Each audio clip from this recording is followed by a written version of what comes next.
At least 21 runners died in United States marathons from 2000 through 2009, most from heart problems. 7 more died a day later. These results from a study published in 2012 sound scary until you consider that this was out of more than 3.7 million participants. A recent study suggests that the far bigger cardiovascular danger is not faced by runners, but by older people who live in the cities where marathons are occurring and might be delayed from receiving care.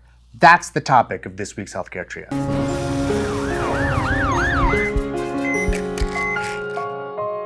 For runners, there are always medical personnel on hand to assist them. For spectators, there are always law enforcement workers guarding against terrorist attacks and other threats.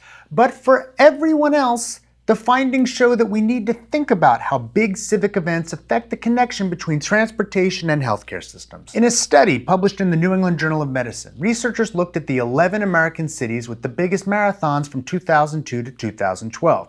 They gathered data on Medicare patients admitted to a hospital on the day of a marathon versus the same day of the week 5 weeks earlier and 5 weeks later. Then they looked at 30-day mortality, the percent of people admitted to the hospital who died in that period, for those patients who were admitted with acute myocardial infarction or cardiac arrest. What they found was concerning. Patients admitted on a marathon day had a 28.2% chance of dying within 30 days.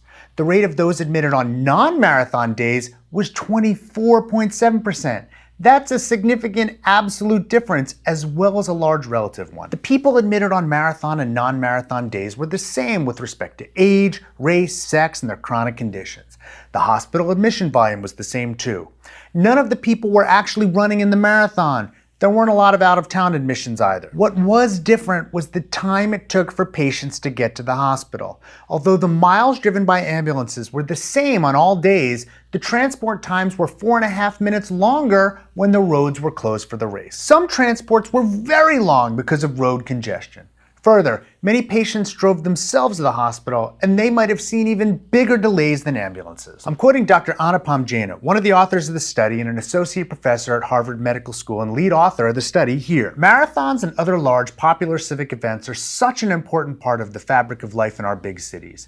But the organizers of these events need to take these risks to heart when they're planning their events and find better ways to make sure that the race's neighbors are able to receive the life-saving care that they need quickly. We've talked here in the past on Healthcare Triage about how emergency personnel who administer advanced life support may not be providing any benefit above basic life support. That shouldn't lead any of you to think that basic life support isn't miraculous. When people receive CPR from emergency personnel outside the hospital for cardiac arrest, their 30-day survival rate doubles.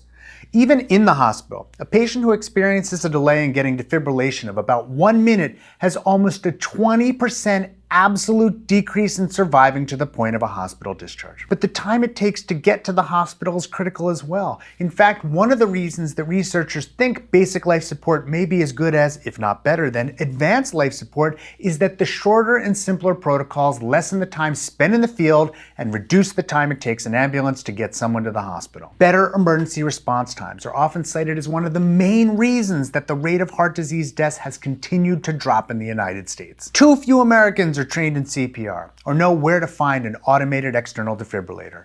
Defibrillators have become so easy to use that almost anyone can do it.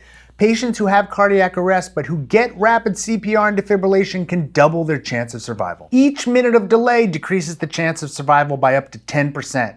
It's bad enough that events like marathons can delay the time it takes emergency personnel to get to a victim. Those stuck in cars have almost no access to life-saving interventions. We devote a significant amount of time worrying about protecting participants and spectators from disruptive events in our cities.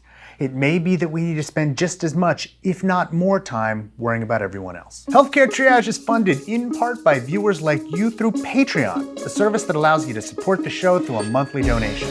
Your support makes this show bigger and better. We'd especially like to thank Joe Sevitz and Sam. Thanks, Joe. Thanks, Sam. More information can be found at patreon.com/healthcaretriage.